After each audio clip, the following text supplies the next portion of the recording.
Hello everybody. International women's डेच्या निमित्ताने आपण खूप चांगल्या डिफरंट फील्डमधल्या वुमन एंटरप्रेनर्सना भेटतोय आणि त्यांच्याबद्दल जाणून घेतोय की त्या कुठल्या चॅलेंजेसना फेस करतायत आणि कशा त्या धडाडीने त्याच्यात पुढे जात आहेत. तर आज आपण भेटणार आहोत चैताली ओक, जी डिजिटल मार्केटिंगमध्ये खूप चांगलं काम करते आणि she is doing all sorts of writing also. तर Chaitali, welcome to pottery den international women's day podcast.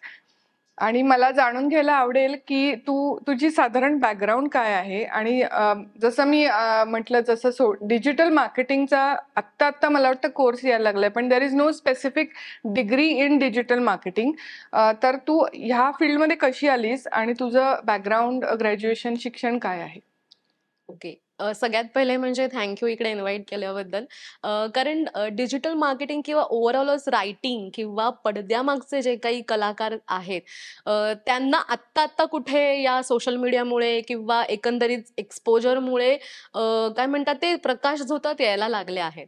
तर बरोबर तुम्ही म्हणालात की डिजिटल मार्केटिंगची एक 6-7 वर्षांपूर्वी अशी काही डिग्री नव्हती. आत्ता कोर्स यायला लागलेत किंवा आत्ता ते इन्क्लूड व्हायला लागलंय कुठेतरी. तर बॅकग्राऊंड म्हणायचं तर मी अजिबातच प्लॅन केलं नव्हतं किंवा की मी रायटर बनीन वगैरे. कारण लहानपणापासून जेव्हा आपल्याला कोणी विचारतं की तू काय बनणार आहेस, तेव्हा माझं असं उत्तर असायचं की मी ऍक्टर बनणार. कारण तेव्हा मी थिएटरशी रिलेटेड खूप काम करायचंय की एकांकिका असतील, 2 अंकी नाटकं असतील किंवा शाळेत, कॉलेजमध्ये. तेव्हा आईनी किंवा असं घरच्यांनी किंवा असं असतं ना की सांगतात, "अरे ऍक्टिंग काही करिअर नाहीये." म्हणजे आत्ता ती मानसिकता जरी चेंज झाली असेल तरी तेव्हा म्हणजे 90s-2000 मध्ये अशीच मानसिकता होती की कॉमर्स, आर्ट्स, सायन्समध्ये जाऊन डिग्री घेणं, जॉब करणं वगैरे दॅट इज म्हणजे कॉमन म्हणजे ही होती मानसिकता. तर म्हटलं ठीक आहे म्हणून शिक्षण घेतलं, एमबीए मार्केटिंग केलं. पण ते काही फारसं काही मी त्याच्यामध्ये रुळले नाही. कारण मी मार्केटिंग एमबीए केल्यानंतर मी इन्शुरन्समध्ये म्हणजे सेल्स करण्यासाठी म्हणून जॉब जॉइन केला. आणि मला खूप बोर वाटलं की मी लोकांना त्यांचा रोज मृत्यू विकतीये म्हणून. आणि माणसं बदलायची स्क्रिप्ट तीच असायची आणि हळू-हळू मला कंटाळा यायला लागला, की हे काम करणं. म्हणून मग मी अलिबागला सुद्धा आले माझ्या होमटाउनला आणि तिथे पण मी बँकेतच ॲज अ असिस्टंट मॅनेजर म्हणून जॉइन झाले. पण तिथे पण सेल्सचंच काम होतं. आणि ते खूप बोरिंग होतं दिवसेंदिवस माझ्यासाठी, की रोज उठा, जा, सेल्स करा आणि परत या घरी. नथिंग क्रिएटिव्ह किंवा क्रिएटिव्हिटी वॉज देअर. आणि असंच एक दिवस मी लहानपणापासून त्या दादाला ओळखते. सो किरण साष्टे म्हणून आहे, तो भेटला मला. त्याने विचारलं, की "एक शॉर्ट फिल्मसाठी विचार करतोय, तर तू नवीन रायटर किंवा नवीन फ्रेशच हवंय कोणीतरी लिहिणारं, तर तू लिहिशील का?" तर माझं झालं, की हां, का नाही? म्हणजे मला खूप असं झालं, की चला या कंटाळवाण्या रुटीनमध्ये काहीतरी एक छान काम मिळालं मला.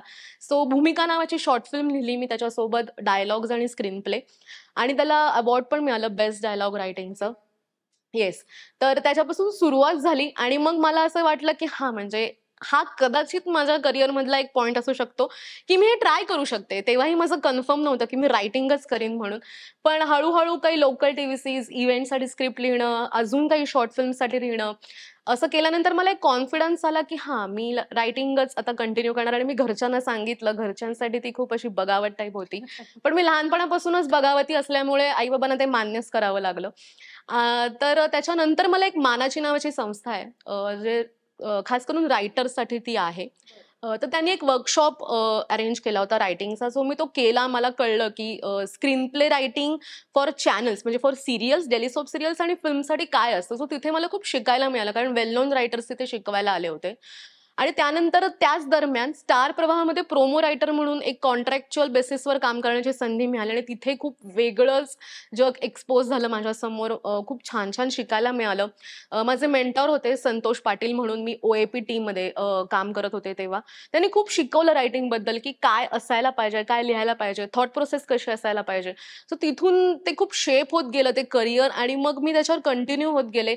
लॉकडाऊनमध्ये लोकांचे जॉब जात असताना मला जॉब मिळाला. तो पण सोशल मीडियाशी रिलेटेड मिळाला आणि मग तिथे मी कॉपी रायटर म्हणून आणि क्लायंट सर्व्हिसिंग एक्झिक्युटिव्ह म्हणून जॉइन झाले. वेगवेगळे ब्रँड्स हँडल करायला मिळाले आणि आता एक साधारण 3-3.5 वर्ष झाली मी त्या कंपनीत द स्मॉल बिग आयडिया म्हणून marketing agency, digital marketing agency तिथे काम करते मी आणि तिथे सुद्धा मला बराच छान अनुभव आला. वेगवेगळ्या प्रकारची कामं करायला मिळाली, ब्रँड्सवर काम करायला मिळाली. सो असं आहे आणि आता मी कंटिन्यू करायचा विचार करते ऑब्व्हियसली. तर बघूयात. सो ही फील्ड नवीन आहे. तर मला आवडेल जाणून घ्यायला, की तुझ्या पर्सनल आणि प्रोफेशनल लाईफमध्ये जनरल म्हणजे इन्स्पिरेशनल वुमन किंवा असे कोण होते, की ज्यांच्याकडे बघून आपण खूप काही शिकतो आणि मग पुढे आपल्याला ते करियर पाथ चूज करायला किंवा त्याच्यात पुढे जायला आपल्याला हेल्प होते? सगळ्यात पहिले मी माझी आईच म्हणेन. कारण मी लहानपणी कधीच मुलीसारखी टिपिकल वागलेले नाहीये. म्हणजे इतर मुलींना फ्रॉक घालायला आवडायचे, मी हाल्फ पॅन्ट घालायचे. इतर मुली भातुकली खेळायच्या, आम्ही काय म्हणतात ते खजिना शोधण्याचे जे असतात ना गेम्स तसे काहीतरी खेळायचो. ट्रेझर हंट सारखं करायचो. आणि तेव्हा माझ्या आईने मला अडवलं नाही किंवा सांगितलं नाही, की नाही मुलगी अशीच वागायला पाहिजे. सो मला तिथे तो एक कॉन्फिडन्स मिळाला, की ठीक आहे मी माझी मतं मांडू शकते आणि माझीही वेगळी मतं असू शकतात. त्यानंतर माझ्या प्राथमिक शाळेच्या शिक्षिका सीमा हळदवणेकर, आज जे मी काही बोलतेय ना, ते त्यांच्यामुळे मिळालेलं आहे. कारण त्यांनी आम्हाला खूप प्रोत्साहन दिलं. त्यांनी असं बसवून कधी सांगितलं नाही, की असंच कर, तसं कर. पण त्यांनी आम्हाला आहे ना, सवय लावली, की तुम्ही एक्सप्लोर करा, तुम्ही शोधा, तुम्ही ते करून बघा, तर कळेल तुम्हाला, की तुम्हाला ते जमतंय, आवडतंय की नाही ते. आणि त्यांनी तसंच मला वक्तृत्व स्पर्धेमध्ये असं टाकलं होतं, की जा आणि म्हणजे पहिलीत होते. पहिलीतल्या म्हणजे वयाच्या मानाने भाषण करणं सगळ्या लोकांसमोर जाऊन खूप मुलं घाबरतात. पण मला आई सांगते, मला आठवत नाही इतकं, की मी अगदी एवढुशी होते आणि पहिला नंबर मिळाला होता भाषणामध्ये आणि स्टेजवर जाऊन मी भाषण केलेलं. माईकचीही गरज लागत नव्हती. त्यांनी माईक काढून नेला होता. सो हे सगळं मला सीमा हळदवणेकरांमुळे आणि आईमुळे ऑब्व्हियसली झालं. त्यानंतर मी म्हणेन, की ॲज सच असं कोणी तिथे फिजिकली प्रेझेंट नव्हतं. पण ज्या कोणी रायटर्स आहेत, की जसं मधुगंधा कुलकर्णी, रोहिणी निनावे, त्यानंतर स्मिता तळवळकर ज्यांनी इतक्या छान-छान सीरियल्स दिल्या आपल्याला. त्यानंतर जोया अख्तर, गौरी शिंदे. सो या सगळ्यांना बघून असं वाटलं कुठेतरी, की त्यांच्या कामातून ऑब्व्हियसली त्यांच्या काही इंटरव्ह्यूजमधनं असं आणि ऑब्व्हियसली सॉरी मी विसरले विजया मेहता बाई. तर त्यांची पुस्तकं किंवा त्यांची नाटकं बघून असं कुठेतरी वाटलं, की नाही मी ॲज अ रायटर म्हणून आणि एक स्त्री म्हणून मला रायटर म्हणून मला या या सगळ्या जणी मला खूप इन्फ्लुअन्स त्यांचा आहे आणि इन्स्पायर पण त्या मला करतात. सो असं आहे. सो आज स्पेसिफिकली आपण वुमन्स डे बद्दल बोलतोय, तर ह्या स्पेशली फील्डमध्ये काही स्पेसिफिक चॅलेंजेस आहेत का जे वुमन फेस करतात आणि त्याच्यासाठी तो एक ॲडव्हांटेज आहे, डिसएडव्हांटेज आहे किंवा त्याचा ओव्हरकम करायला ते चॅलेंजेस आपण काय, कारण की तू या फील्डमध्ये काम केलेलं आहेस त्यामुळे ते जर आपण सांगू शकलो तर त्याचा फायदा होईल लिसनर्सना. अ, अगदीच म्हणजे फक्त रायटिंग नाही, ज्या मुलींना असं वाटतं, की या फील्डमध्ये यावं, म्हणजे मग ती फिल्म इंडस्ट्री असेल, ती फॅशन इंडस्ट्री असेल किंवा कुठली इंडस्ट्री असेल, ज्याकडे लोकांना बघायला किंवा अ, अ, म्हणजे चांगलं बोललं जात नाही या इंडस्ट्रीबद्दल. तर मी म्हणेन, की जर तुम्ही कॉन्फिडंट असाल ना आणि तुम्हाला जर वाटत असेल, की तुम्हाला हे करायचंच आहे, तर तुम्ही अजिबात घाबरू नका किंवा कोणाच्याही बोलण्यावर किंवा मतावर जाऊ नका. तुम्ही स्वतः रिसर्च करा, अनुभव घ्या. कारण मला असं वाटतं ना, इंडस्ट्रीमध्ये आपण कसे राहतो ना, ते आपल्यावरच अवलंबून असतं. भलेही लोकं कितीही काही बोलू देत आपल्याबद्दल, पण एकदा का ठरवलं ना, की ह्याच्यात जायचंय, तर मग कोणीतरी काहीतरी बोलेल म्हणून करण्यापेक्षा आहे ना, स्वतःच्या पाथवर चालत राहणं हे मी म्हणेन आणि चॅलेंजेस तर ऑब्व्हियसली आहेतच. कारण आपण आजकाल अजूनही अशा काही घटना ऐकतो, की ज्याच्यामुळे ती सेफ नाहीये इंडस्ट्री असं म्हटलं जातं. पण मला असं वाटतं, की आपण काम नाही केलं तर ते आपण ओव्हरकम कसं करणार त्याच्यावर? त्यामुळे जास्तीत जास्त लोकांनी यामध्ये जावं या इंडस्ट्रीमध्ये. भलेही ते रायटिंग असेल, सिनेमॅटोग्राफी असेल, ॲक्टिंग असेल, फॅशन असेल इंडस्ट्री किंवा कुठलीही काही इंडस्ट्री असेल. तर त्याचा आधी अनुभव घ्यावा आणि मग त्याप्रमाणे आपलं मत बनवावं किंवा त्याप्रमाणे ठरवावं, की ह्याच्यात जायचंय, नाही जायचंय. बट या फील्डमध्ये काही ऑड अवर्स किंवा असं असतं किंवा फ्लेक्सिबिलिटी असते जी कदाचित ॲज अ वुमन त्यांना फायदा होऊ शकेल?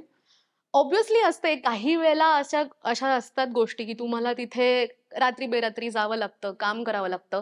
पण आता परिस्थिती खूप बदलली आहे. तुम्हाला असं एकटे-दुकटेला पाठवत नाही. तुमची काळजी असते प्रत्येकालाच आणि तुमच्या सोबत कोणी ना कोणीतरी असतं आणि ज्यांनी कोणी पाठवलं, ज्यांच्या थ्रू तुम्ही तिथे गेलायत कामाला, ते मेक शुअर करतात, की तुम्ही तिथे पोहोचलात आणि तिथून तुमच्या घरी सुखरूप पोहोचलात. असं फार कमी वेळेला होतं, की नाही माहिती किंवा काहीतरी इन्सिडन्स झाला. पण आता खूप बदललंय म्हणजे सगळंच. ओव्हरऑल मुलींसाठी हे जे काही आहे किंवा त्यांची सेफ्टी घेणं खूप वाढलंय. सो आय विल सजेस्ट की जा आणि करा तुम्ही काम म्हणून. सो ह्या फील्डमध्ये काही अचीव्हमेंट्स किंवा काही अवॉर्ड्स असं काही म्हणजे व्हॉट इज युअर डेफिनेशन की सक्सेस म्हणू शकतो की now I am successful. Personally पण म्हणते आणि प्रोफेशनली पण म्हणते. म्हणजे माझं स्वतःची डेफिनेशन पर्सनली आणि प्रोफेशनली सक्सेसची खूप वेगळी आहे. अर्थात नाव, पैसा, प्रसिद्धी या हे खूप कॉमन पॅरामीटर्स आहेत सक्सेस मोजण्याचे आणि ते असावेत पण. पण जर समजा मला एखादा अवॉर्ड मिळतंय किंवा मला काहीतरी ॲप्रिसिएशन मिळतंय ना, तर ते मोटिव्हेशन म्हणून घ्यावं. ते कुठेतरी डोक्यात जायला नको. कारण काय होतं, एकदा का तुम्हाला त्याचा गर्व झाला आणि अहंकार तुमचा वाढला ना, की तुम्ही काहीतरी नवीन शिकण्याची जी तुमची उर्मी असते ती घालवून बसता. सो माझ्यासाठी सक्सेस हा प्रोफेशनली आणि पर्सनली असा आहे, की काहीतरी नवीन-नवीन करण्याची उर्मी राहणं स्वतःमध्ये, इच्छा असणं आणि तुमच्यामध्ये इम्प्रूव्हमेंट करण्यासाठीची ती भूक असणं, नवीन शिकण्याची सुद्धा ती भूक राहणं, ह्याला मी सक्सेस म्हणते. सो जसं तू मेन्शन केलंस की तुझं शिक्षण आणि तू आत्ता काम करतेयस त्याच्यात थोडासा फरक आहे. तर असा काही मेमोरेबल एक्सपिरियन्स किंवा असं काही काही इन्सिडेंट की ज्याने तुझा या फील्डबद्दल किंवा या करियर पाथबद्दलचा अप्रोच आणि एक पर्स्पेक्टिव्ह चेंज झाला असं काही तू शेअर करशील? अर्थात सुरुवातीच्या दिवसांमध्ये म्हणजे मी जसं म्हटलं स्टार प्रवाहाची संधी मला चालून आली. तर ना आमच्या टीममध्ये आहे ना असं कधीच नाही झालं, की एकमेकांचं श्रेय मी घेतलंय किंवा चोरलंय. सो या फील्डमध्ये किंवा कुठल्याही फील्डमध्ये आजकाल असं होतंच. पण त्या पर्टिक्युलर टीममध्ये असं होतं, की जर समजा मी मी आज केलंय ना काम, तर ना सगळेजण आहे ना सांगायचे, की हिनी केलंय काम म्हणून. असं नव्हतं की ते मी सांगितलं म्हणून झालं किंवा ते श्रेय घेणं नव्हतं. तर तिथे माझा तो पर्स्पेक्टिव्ह चेंज झाला, की नाही म्हणजे अशी सुद्धा काही लोकं आहेत, जी आपल्याला श्रेय देतात आणि आपल्याला इन्स्पायर करतात, की अजून चांगलं काम करशील. इव्हन आत्ता सुद्धा मी ज्या एजन्सीमध्ये मी म्हटलं काम करतेय, तिथे सुद्धा असं कधीच होत नाहीये, की तुमचं काम तुम्ही केलंय आणि तुम्हाला अप्रिशिएट केलं गेलं नाही. छोटंसं छोटं काम जरी असेल ना आणि क्लायंटकडनं जरी समजा ते आलं किंवा इव्हन कधी-कधी ॲक्ट्रेस सुद्धा आम्हाला कधी-कधी ॲप्रिशिएट करतात ना, तर त्याबद्दल सुद्धा आम्हाला खूप छान आमचं ॲप्रिसिएशन आम्हाला मिळतं, की वेल डन आणि कीप इट अप आणि तुम्ही हे करत राहा म्हणून. आणि हे खूप मोठं मोटिवेशन आहे अगदीच. आणि अजून अजून चांगलं काम करण्यासाठी. Yes, yes, yes. नक्की, नक्की. सो ह्या फील्डमध्ये तुला काय साधारण काही गोष्टी खटकतात की जे चेंजेस सोसायटीमध्ये झाले तर जास्त चांगलं आपण काम करू शकू किंवा असं काही तुला वाटतं का? अप्रोच मग तो कोणाचाही असू दे म्हणजे मेन वुमेन दोघांचाही एक अप्रोच असतो या फील्डकडे बघण्याचा.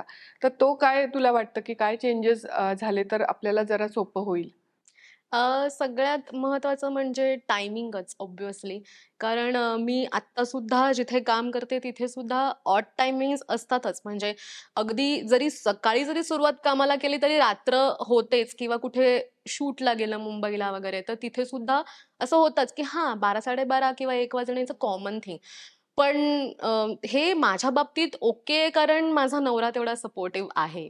राहुल तेवढा तो त्या क्षेत्रात असल्यामुळे त्याला माहिती आहे, की हां, म्हणजे आता ही गेलीये. सो एकदा पोहोचल्याचा मेसेज केला, की तो मला नाही विचारत, की काय चाललंय वगैरे. कारण त्याला माहिती असतं, की शूटला गेलं, की काही ना काहीतरी मागे-पुढे होतंच. फक्त त्याचं एवढंच असतं म्हणणं, की "तू पोहोचलीस असं सांग फक्त आणि निघालीस की हां, सेफ्टीच्या दृष्टीने." पण असं प्रत्येकाकडेच असेल असं नाही. सो मला ते एक चॅलेंज वाटतं, की ठीक आहे म्हणजे मुलीच्या बाबतीत ती काळजी असणं बरोबरच आहे. पण मी असं भरपूर वेळा बघितलंय म्हणजे माझ्यासोबत पण ज्या काही मुली असतात त्यांच्यावर आहे ना असं खूप बर्डन असतं, की "नाही, नाही, नाही, नाही, वेळेत पोहोचलं पाहिजे. नाही, नाही, नाही, नाही, सासू-सासरे किंवा व्हॉटएव्हर सासू-सासऱ्यांनाच प्रेम नाही करणार मी इथे. आई-बाबा किंवा कोणीही काही असेल. जी कोणी त्यांच्या घरातली माणसं आहेत त्यांचं त्यांच्यावर बर्डन असतं, की मी वेळेत नाही पोहोचले तर त्यांना उत्तरं द्यावी लागतील. मग ते काय म्हणतील? सो मला वाटतं ना हे अजूनही आहे हां. म्हणजे असं वाटत असेल, की बायका खूप आता बिनधास्तपणे कामं करतात, पण त्या कुठेतरी अन्सरेबल असतात. सो ते अन्सरेबल असणं मला कुठेतरी चुकीचं वाटतं किंवा ते गेलं पाहिजे असं वाटतं, की का म्हणजे अन्सरेबल आहे? माहिती की कामाला जातोय. सो ट्रीटमेंट सेमच मिळाली पाहिजे. जर एखादा मुलगा कामाला गेलाय आणि त्याला जर वेळ लागतोय, तर ठीक आहे म्हणजे तो येईल, तो आला तरी चालेल. पण मग मुलगी पण गेली आहे, तर तीही कामच करतेय ना, तीही मेहनतच करतेय. सो हे एक चॅलेंज कुठेतरी अजूनही आहे आणि ते जावं आणि त्यासाठी मुलींनाच प्रयत्न करावा लागेल. कारण त्यांनाच समजवावं लागेल, की माझं कामाचं स्वरूप काय आहे आणि मला एवढा वेळ लागणार आहे तर लागणारच आहे आणि त्या ठाम असायला पाहिजेत त्या बाबतीमध्ये. तर असं आहे. सो आज आपण इंटरनॅशनल वुमन्स डे सेलिब्रेट करतोय. जे लिसनर्स आहेत, जे मुलं-मुली आत्ता शिकतायत, त्यांना ऑफकोर्स ही फील्ड इतकी रेलेव्हंट आणि हॅपनिंग आहे, की there will be lots and lots of kids या फील्डमध्ये येणारच आणि त्याची गरज पण आहे. तर त्यांना तू काय मेसेज देशील, की काय म्हणू आपण डूज अँड डोंट्स इकडे हे करियर पाथ चूज करण्यासाठीचे? अं, म्हणजे मी मेसेज म्हणजे डूज अँड डोंट्स सांगणे इतकं माझ्याकडे अजून नाहीये. पण ऑब्व्हियसली मला असं वाटतं, की माझ्या ना बऱ्याच काही बरेच मित्र-मैत्रिणी आहेत, ज्यांच्याकडे टॅलेंट आहे, पण ते अजिबात त्याचा वापर करत नाहीयेत. सो मी म्हणेन, की प्लीज जागे व्हा आणि तुमच्यामधलं टॅलेंट बाहेर येऊ द्यात, लोकांना दिसू द्यात आणि तुम्हाला त्याचा आनंद मिळू द्यात, रादर लोकांना दाखवण्यापेक्षा. आणि ऑब्व्हियसली जे नवीन लोक आहेत ज्यांना या क्षेत्रामध्ये यायचंय, नुसती रीलं बघून ज्ञान मिळत नाही. तर किंवा रीलं करून पण ज्ञान मिळत नाही. ऑब्व्हियसली तो एक चांगला मीडियम आहे जास्तीत जास्त लोकांपर्यंत पोहोचवण्याचा. पण ते करताना आपण काय करतोय ह्याची पण जाणीव असायला पाहिजे. आणि तुम्ही या क्षेत्रामध्ये येताय तर थोड्याशा रिकॉग्निशनने असं नको वाटून देऊयात की तुम्ही स्टार झालाय तर एका रात्रीमध्ये. एका रात्रीत स्टार होणं चांगलं आहे. स्टारडम पण चांगलं आहे. पण ते डोक्यात जाऊन न देता फक्त जमिनीवर पाय ठेवणं खूप गरजेचं आहे. ऑब्व्हियसली या क्षेत्रामध्ये कारण मी आजकाल खूप बघते. बेसिकली मला आहे ना जे स्वतःला इन्फ्लुएन्सर म्हणजे इन्फ्लुएन्सर तर आहेतच, पण रीलवर रीलं करून ॲक्टर समजणारे खूप लोकं इकडे आहेत. त्यांना मी सांगेन, की तुम्ही ॲक्टर नाही आहात आणि तुम्ही प्लीज तुमच्या ॲक्टिंग स्किलवर भर द्या, रील्सवर भर देऊ नका. ॲक्टिंग ह्यासाठी म्हणते कारण ऑब्व्हियसली ते ॲक्टिंग करतात तेव्हा ते लिहितात सुद्धा. सो लिहिणं आणि ॲक्टिंग करणं जे काही सध्या चालू आहे ना, ते मला कधी-कधी खूप बाष्कळ आणि हॉलो वाटतं. त्याच्यामध्ये काही असं वाटत नाही, की हां, याला काहीतरी सपोर्ट आहे.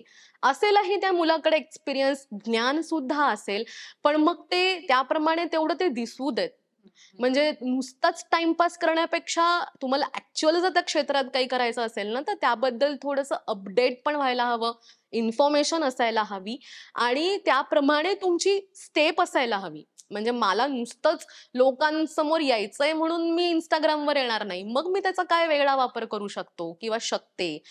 तर असं सगळं आहे. असं मला हा मेसेज मला मेन म्हणजे द्यावासा वाटेल. सो थँक यू चैताली, तू तुझे एक्सपिरियन्स आणि जर्नी शेअर केल्याबद्दल आणि happy international women's day to everybody.